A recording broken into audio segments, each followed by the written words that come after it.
নমস্কার, আমি শ্রী দেবাশিস। আমার ইউটিউব চ্যানেলে আপনাদের প্রত্যেককে স্বাগত। দেখুন, আমি যে আলোচনাগুলো করি না, আপনাদের সামাজিক জীবন, আপনাদের নিজের পার্সোনাল লাইফ নিয়ে আমি একটু আলোচনা করি। কারণ সংসার একটা নষ্ট হয়ে গেলে না, যে কোনো মানুষেরই খারাপ লাগে, যে একমাত্র আপনার ঘোর শত্রু ছাড়া যে আপনার খারাপ চায় না। দেখুন, আপনার খারাপ চেয়ে আমার কোনো লাভ নেই, কারণ আমাদের কাজই ভালো করা। এবং সত্যি কথা বলতে কি জানেন তো, আমি একটু বাস্তব কথা বলতে ভালোবাসি।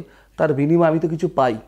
আপনাকে ভালো কিছু করে দিলে আমার সম্মান যশ যেরকম বাড়বে, তার সঙ্গে আপনার নিজের জীবনের একটা উপকার হবে। আজকে একটা কেন বলছি, নারী হচ্ছে আমাদের জীবনে এমন একটা, নারী মাতা, নারী বোন, নারী আমাদের জীবনের মেয়ে, এমন একটা পর্যায়ে এই নারী সংসারটাকে গুছিয়ে সুন্দর করে তোলে। একটা নারী পারে সংসারকে একটা নিচে থেকে ওপর নিয়ে চলে যেতে, আবার একটা নারী পারে সুন্দর সংসারটাকে নষ্ট করে দিয়েতে। কেন বলছি একটু বলছি। ধরুন, কোনো এক মহিলা বিয়ে করে তার স্বামীর বাড়িতে এলো। স্বামী গরিব, অল্প অর্থ তার উপার্জন, সে কিন্তু সংসারটাকে গুছিয়ে চলে, তার কোনো বেশি চাহিদা নেই, তার অল্প উপার্জনের মধ্যেই সে সংসারটাকে গুছিয়ে রেখেছে।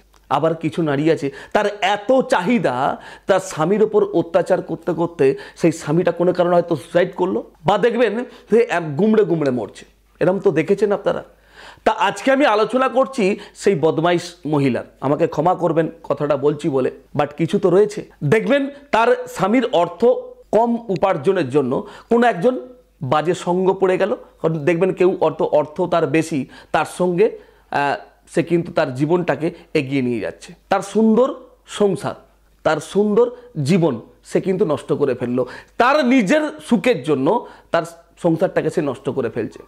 আবার অনেক ক্ষেত্রে হয় কি জানেন তো, আমরা অ্যানালাইসিস করে দেখেছি, বা এতদিনের একটা যে অভিজ্ঞতা নানা ধরনের আসছে, অনেকে কি করে কারোর সঙ্গে কথা বলতে বলতে একটা রিলেশন সম্পর্ক তৈরি হয়ে গেল।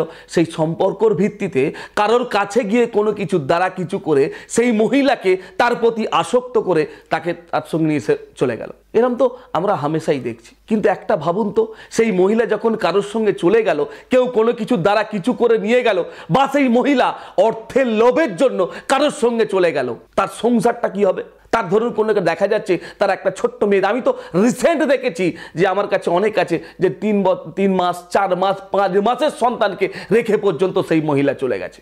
সেই ভদ্রলোক হাউ হাউ করে কাঁদছে যে আমার স্ত্রী গেছে, যাক ঠিক আছে, কিন্তু এই বাচ্চার সন্তানটাকে কে দেখাশোনা করবে? আজকে কোন পর্যায়ে চলে গেছে আমাদের সমাজ, কোন পর্যায়ে আমাদের কিছু বদমাইশ জ্যোতিষ চলে গেছে, যে এই কাজগুলো করে সেই সংসারগুলোকে নষ্ট করে দিচ্ছে। তো প্লিজ আমার কাছে এই বদমাইশিগিরি কাজ করতে কেউ আসবেন না। যাদের সংসারটা ভেঙে গেছে সেই ব্যক্তি বা আমার কাছে আসবেন, আমি সেই সংসারটাকে জুড়ে দেবো। ইয়েস, আমি আপনাকে এই ক্যামেরায় বসে চ্যালেঞ্জ করে দিয়ে গেলাম।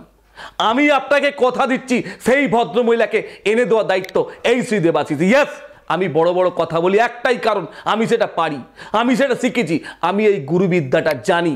কারণ জ্যোতিষতন্ত্রটা এই দুটোর সংমিশ্রণে এটাকে কিন্তু 100% করা যায়, এবং করি বলেই কিন্তু আজকে এই ক্যামেরার সামনে বসে বসে আপনাদের এত বড় বড় কথাগুলো বলছি। সংসার ভাঙতে আমি দেবো না। আমি শ্রী দেবাশিস আপনাদের কথা দিচ্ছি, আপনাদের সংসার আমি ভাঙতে দেব না। ইয়েস, কারোর যদি হয়ে থাকে, ইয়েস, একবার অন্তত যোগাযোগ করুন। তবে হ্যাঁ, 10 জায়গায় ঘুরে একবার আমার কাছে আসবেন। কারণ আমার কাছে আসতে গেলে অর্থের ভয় লাগে না, আমার কাছে আসতে গেলে লাখ লাখ টাকা খরচা হয় না। এতটুকু মাথায় নিয়ে আসবেন। আর একটা কথা বলি, আমার কাছে কোনো নিয়মের ধারধারি নেই। এই নিয়ে আরও পরে আলোচনা করব।